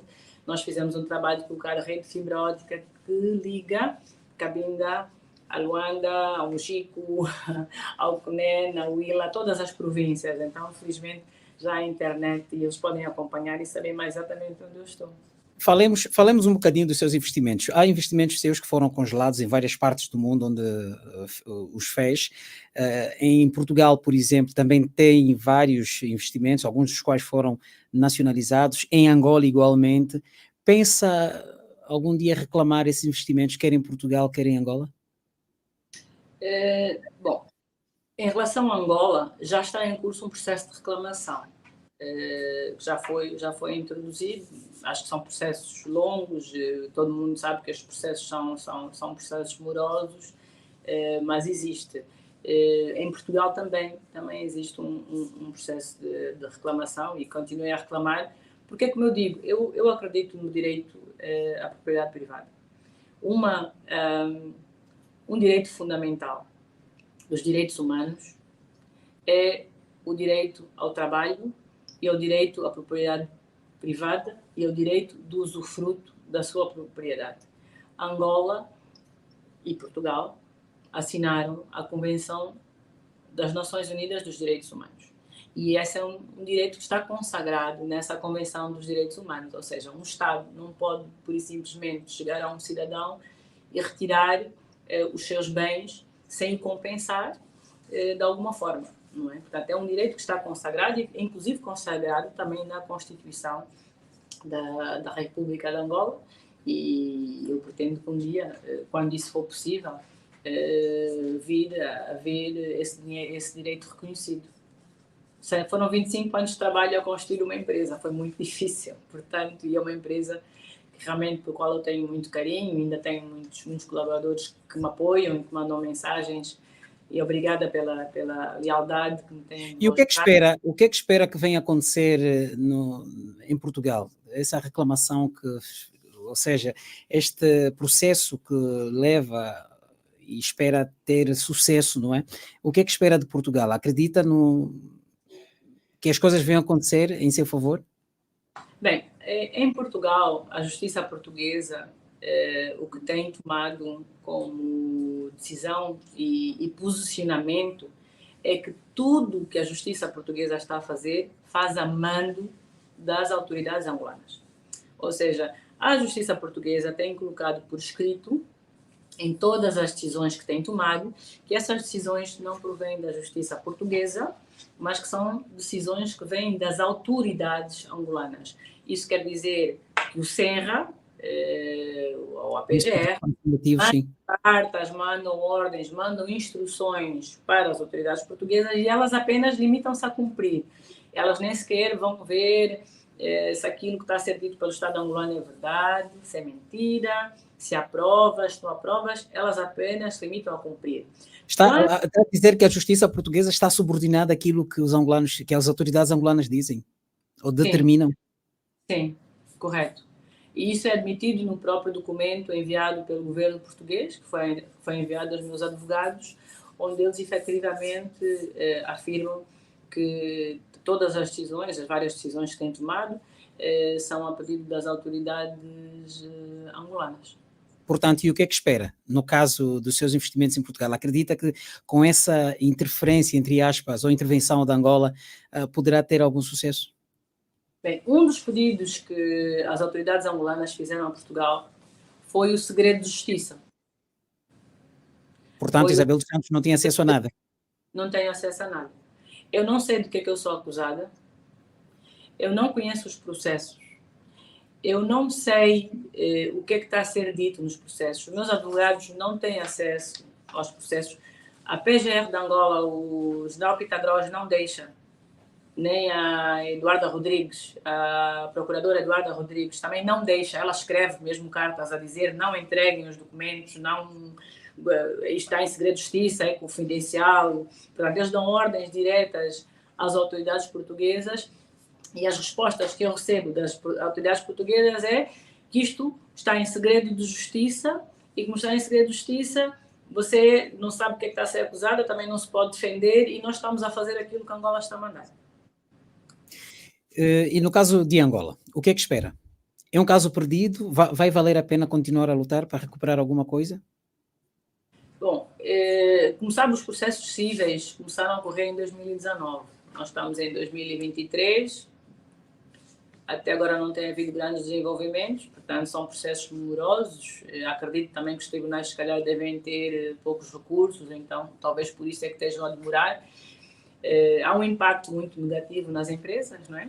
Porque estes processos de arresto têm um impacto muito negativo na gestão, uma vez que a gestão foi-me retirada e foi dada ao IGAP. O IGAP é do Estado, e nós sabemos que a vocação de um Estado não é gerir empresas privadas. A vocação de um Estado é governar um país, é tomar boas decisões políticas, boas decisões económicas, para criar empregos, para criar habitação social, para ter saúde de qualidade, para ver saneamento básico, água, luz. Esse é que devia ser o foco do Estado. Mas o foco do Estado, temos visto que tem sido ficar com as empresas privadas e tentar geri-las, mas sabemos que esse não é o melhor caminho.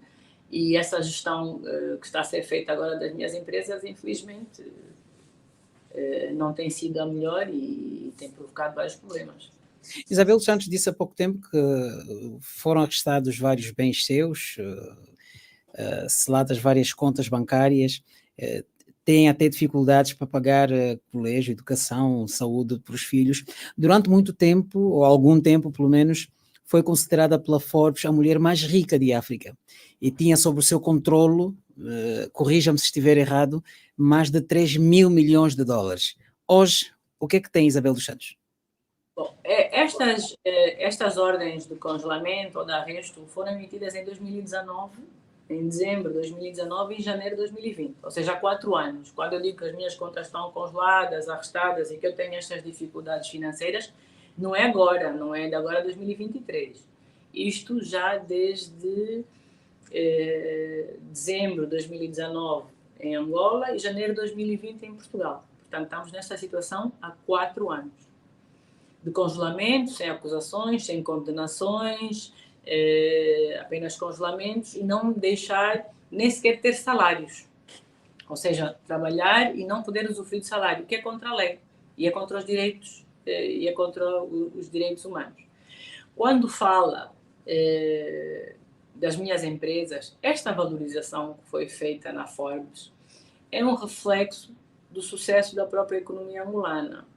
Porque como é que a Forbes avalia a riqueza ou o património da pessoa?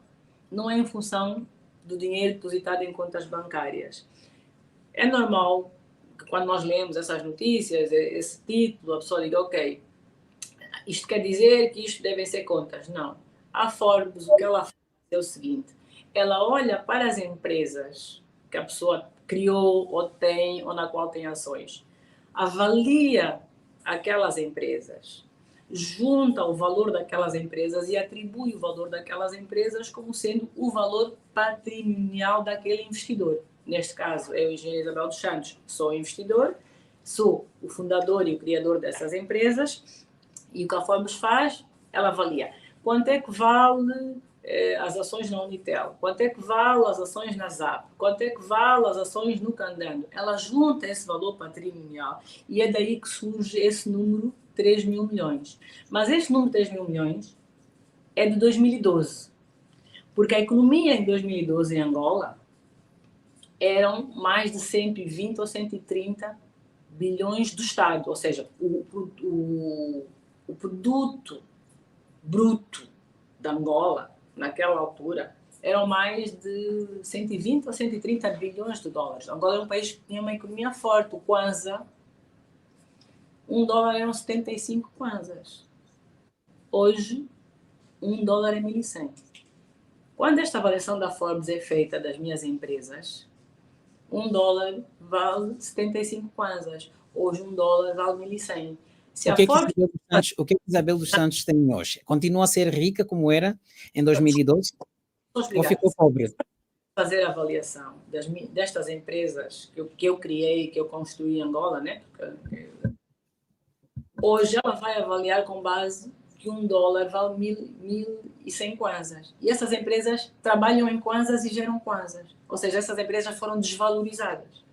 Portanto, elas já não valem aquilo que valiam em 2012. Valem muito, muito menos. Mesmo pela própria situação econômica do país, e que nós sabemos que a situação econômica está muito difícil para todas as empresas. As empresas hoje não têm lucros. Os gestores das empresas fazem de tripas coração para conseguir pagar os salários, para conseguir gerir as empresas. Estamos todos, nós empresários angolanos, a passar muitas dificuldades. As famílias angolanas estão a passar muitas dificuldades, estão a ter muita dificuldade de viver dos seus salários. A nossa economia foi toda desvalorizada. Portanto, essas empresas hoje valem muito, muito menos.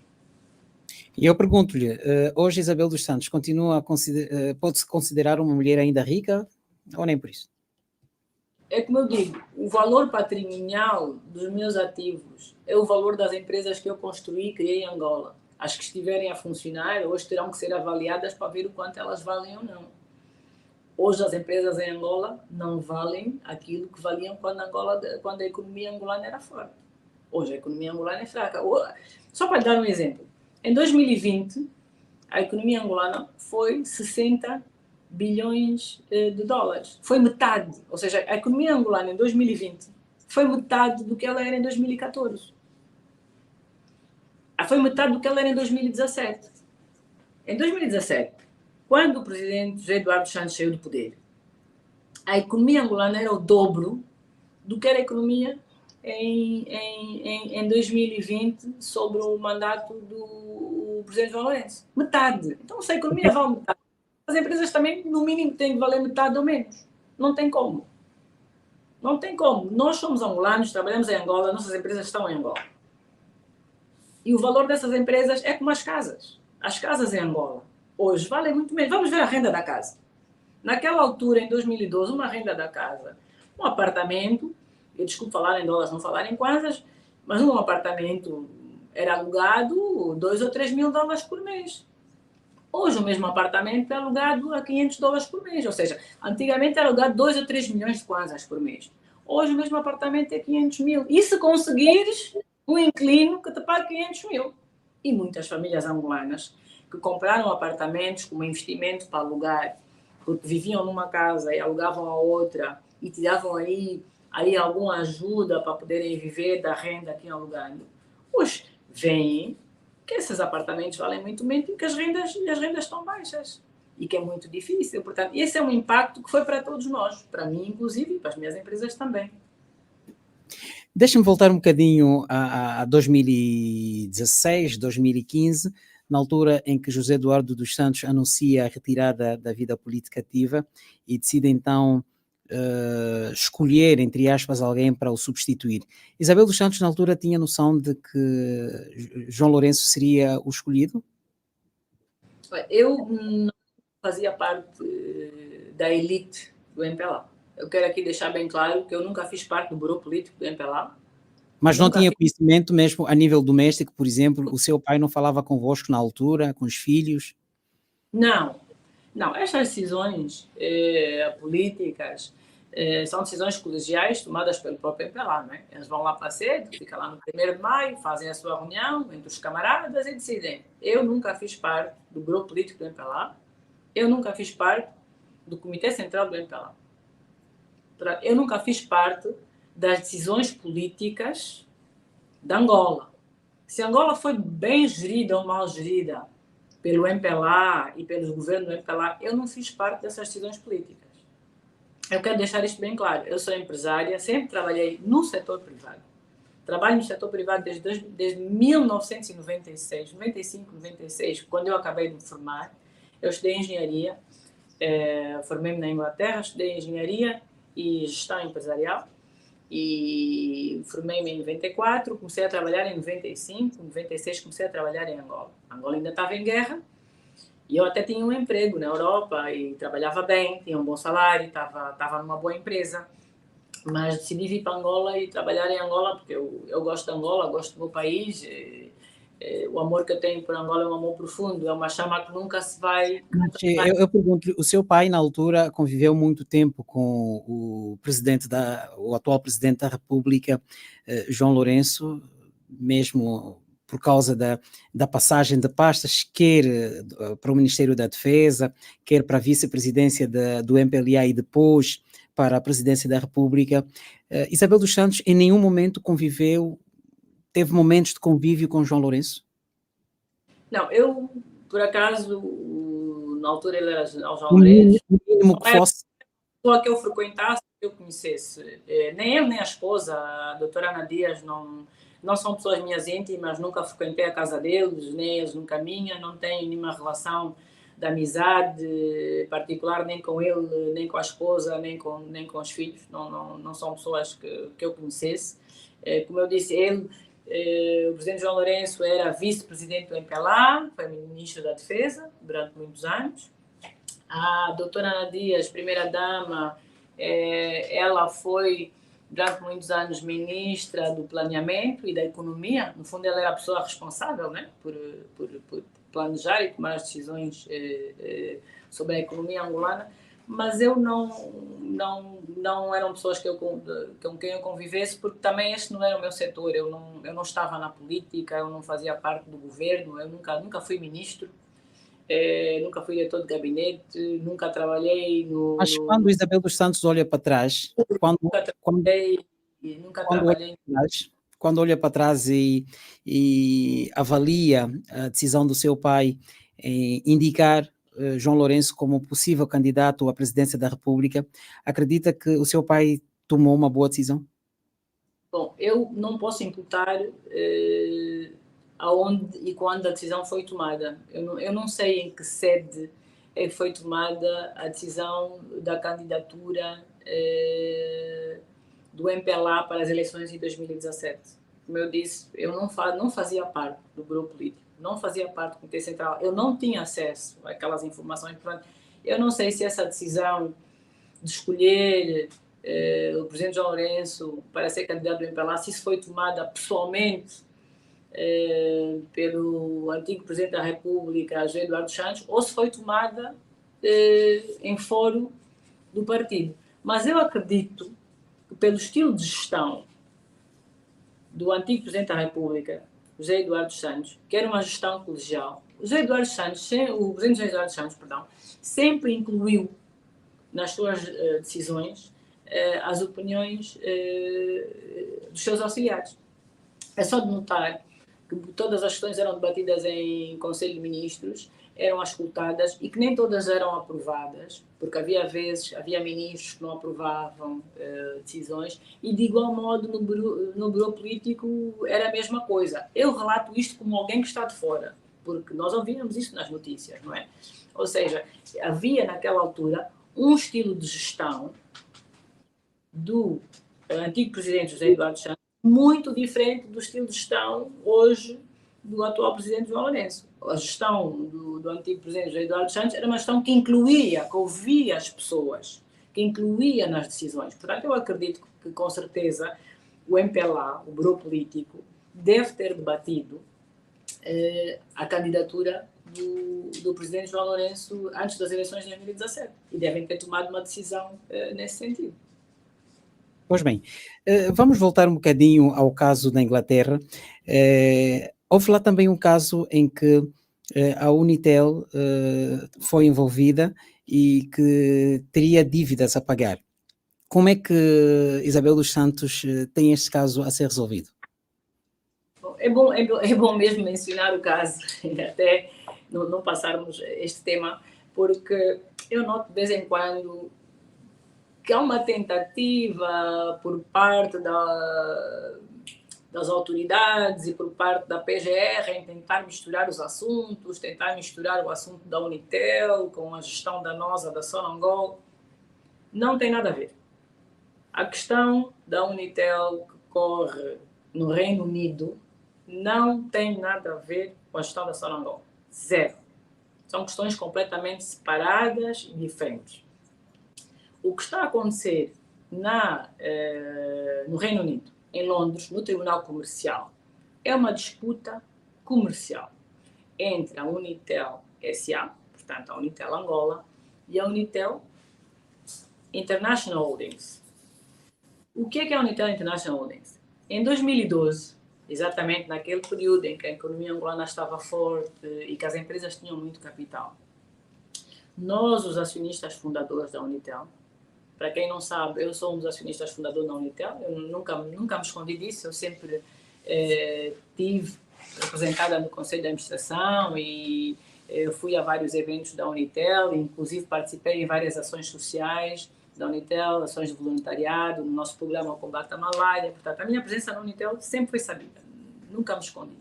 Na qualidade de fundadores, de acionistas fundadores, e nós éramos 4, não, na realidade éramos 2 e depois passamos a ser 4, mas, portanto, a empresa Geni, a empresa Mercury e a empresa Vidatel, que eram os 3 acionistas que naquela altura decidiram que iriam investir num projeto que permitisse um dia a Unitel se tornar um operador internacional.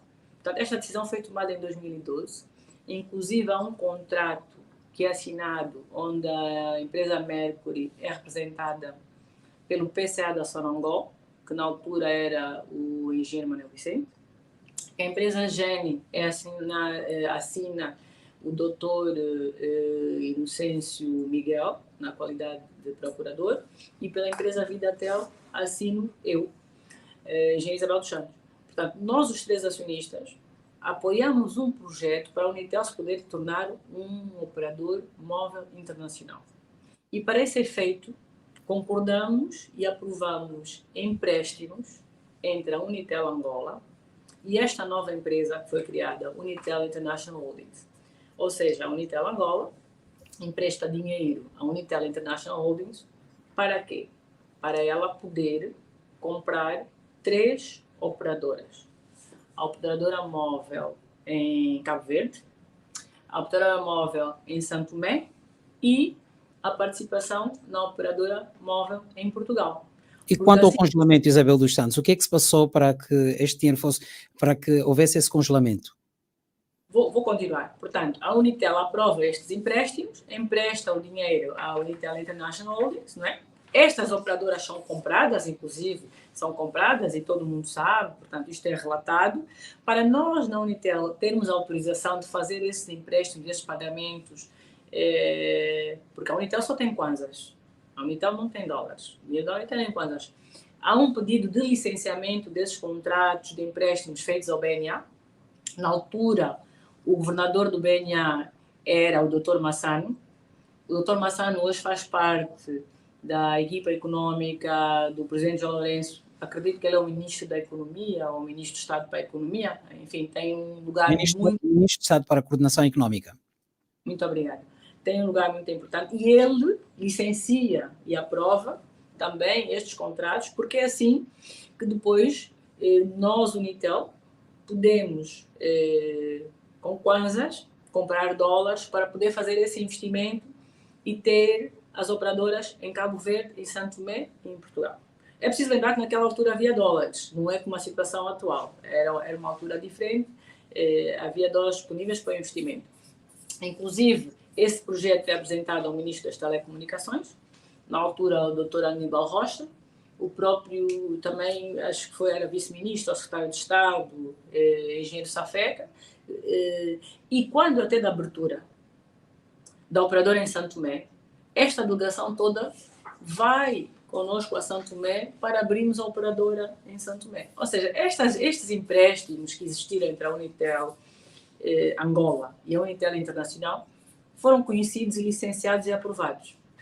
Nenhum deles foi feito escondido, aliás, nem havia como, né? Como é que a Unitel ia mandar dinheiro que tinha em kwanzas para fora do país se não fosse através do BNA? E para ir ao BNA, para licenciar, tem que apresentar um contrato. Então, qual é o contrato que foi apresentado e licenciado? O contrato existe, foi apresentado, foi licenciado. Quem assinou os contratos? Vamos ver quem assinou os contratos. Foram os administradores, não foi uma pessoa única.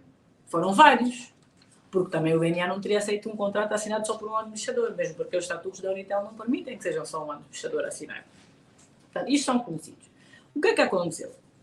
Quando o Estado angolano, em 2020, quando o Estado angolano resolveu intervir dentro da Unitel, e ficar a gerir a Unitel em 2020 e depois em 2022 acabou por se apropriar, decidi usar a Unitel para lançar um processo contra a minha pessoa. E veio alegar que estes contratos eram escondidos, que ninguém sabia de nada, que o Estado não sabia, que não tinham sido licenciados, etc, etc. Ou seja, uma vez mais, vieram fazer as mesmas mentiras. Porque são mentiras. Para ver se conseguem casos, ações contra a minha pessoa, porque as ações em tribunal são muito desgastantes. Elas são caras, elas levam tempo, são emocionalmente difíceis, porque uma pessoa sente a injustiça, e o peso da injustiça em qualquer ser humano é uma situação difícil, são situações duras. Portanto, esta ação da Unitel, que hoje é controlada pelo Aguinaldo Jaime, por uma Anabela, acredito que ela era a diretora, uma diretora do Ministério das Finanças, e pelo Miguel Geraldes, que é indicado pela Sonangol. Estas ações destas 3 pessoas que estão lá hoje a gerir a Unitel são ações de pessoas colocadas pelo Estado angolano. Portanto, isto, como eu digo, é parte de uma perseguição política, mesmo porque a Unitel, se quiser receber esse dinheiro, eu já escrevi à Unitel mais de 3 vezes em representação da Unitel International Holdings que a Unitel pode e deve receber aquele dinheiro.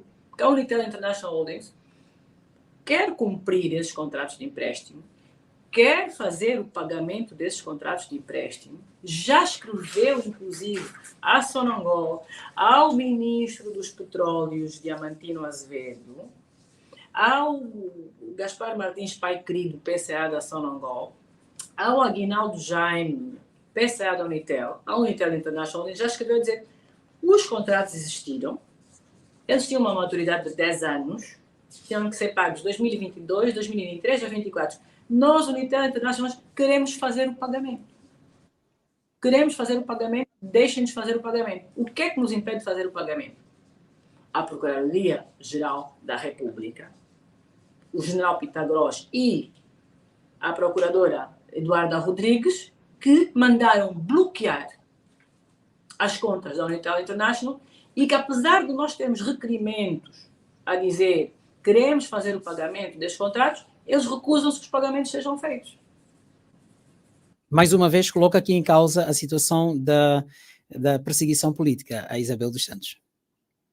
Se houvesse um interesse em receber o valor destes empréstimos, por que não anuir, por que não concordar que estes pagamentos destes empréstimos, uma vez que os contratos chegaram ao fim, porque os contratos chegavam ao fim em 2022 e 2023 e 2024.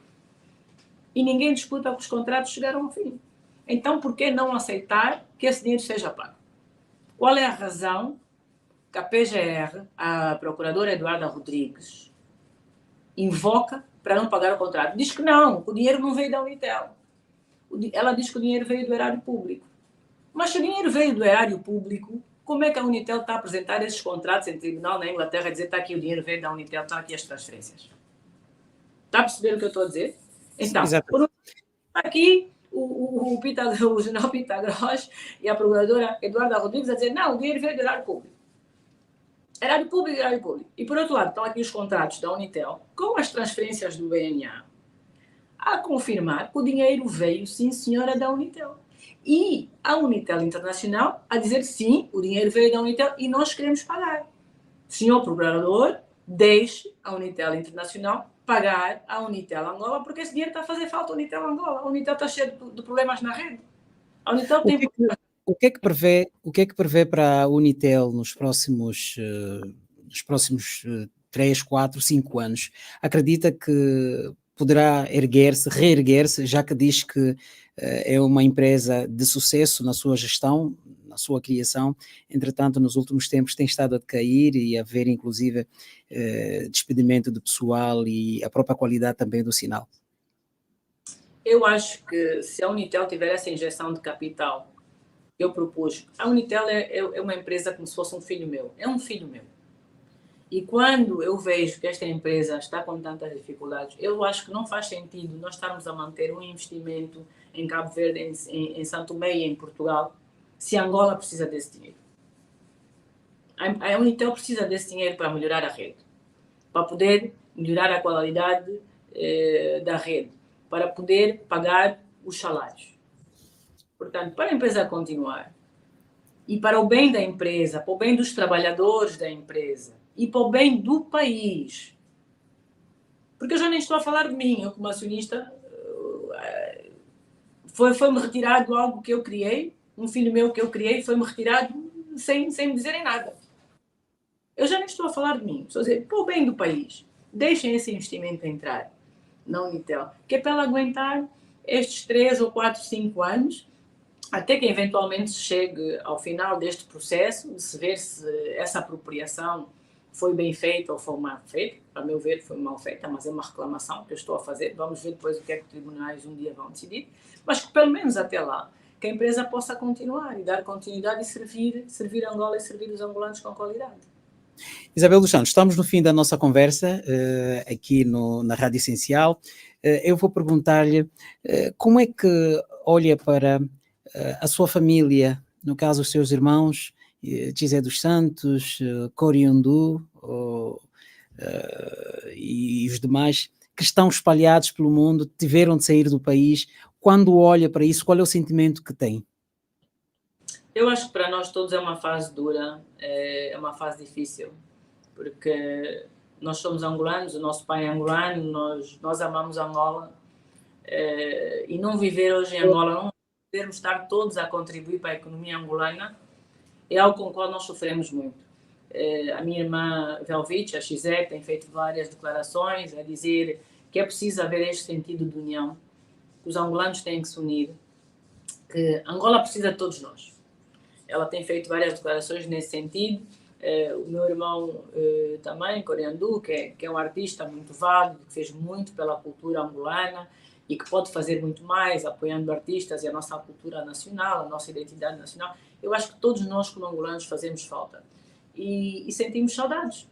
Sentimos que não é justo, que aquilo que nos está a acontecer hoje é injusto e que nos está a acontecer por uma questão de perseguição política, por sermos filhos do antigo Presidente da República, José Eduardo Santos. Porque não Isabel há dos Santos, vê razões, o seu pai teria feito alguma coisa, e porque eu estou a perguntar isso porque Isabel dos Santos insiste em falar em perseguição política. O seu pai terá feito alguma coisa que, permita-me aqui a expressão, que hoje lhe merecesse esta perseguição política? Olha, eu acredito que a história mostra-nos que a traição é sempre algo que vem de quem nos está próximo e de quem é amigo e de quem está dentro e não dos nossos inimigos. Se nós olharmos para Júlio César, no tempo romano, ele foi apunhalado pelos próprios senadores que com ele trabalhavam. Infelizmente, na política, as traições políticas existem. Esta não é a única. É injusta, é difícil. O meu pai era um homem de paz. Ele era um homem de união. Quando, em fevereiro de 2002, a guerra acabou, ele pediu para os militares baixarem as armas. Não fez nenhum processo em justiça contra nenhum ex-militar da UNITA, contra nenhum ex-governante da UNITA ou membro da UNITA. Não fez. Porque não era esse tipo de pessoa, não era esse tipo de coração que ele tinha. Eu acho que um político e um presidente, acima de tudo, tem que ter um bom coração e um bom senso. E um bom coração e um bom senso não podemos ir pela via do conflito, da perseguição, da vingança. Nós temos que ir pela via da paz, da união. E o meu pai sempre demonstrou isso. Fala em traição, Isabel dos Santos fala em traição. Quem é que traiu o seu pai? Eu acho que não há dúvida que hoje o poder político em Angola não foi leal nem ao legado do meu pai e nem à história de Angola.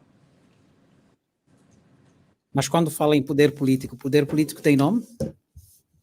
poder político em Angola é o MPLA e o presidente João Lourenço.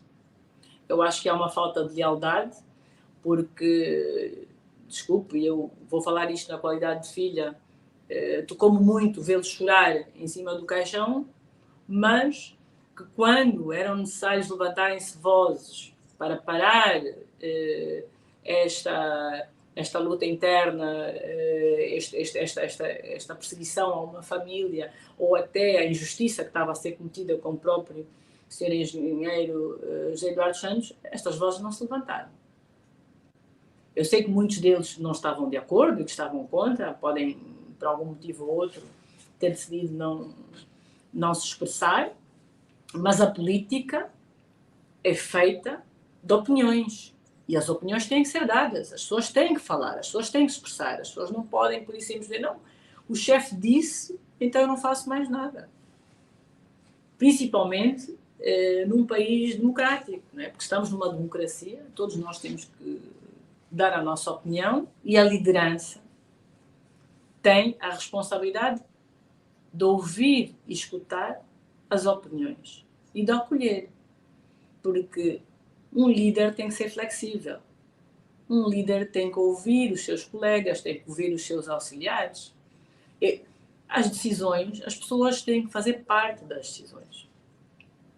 Para mim, liderar é inspirar.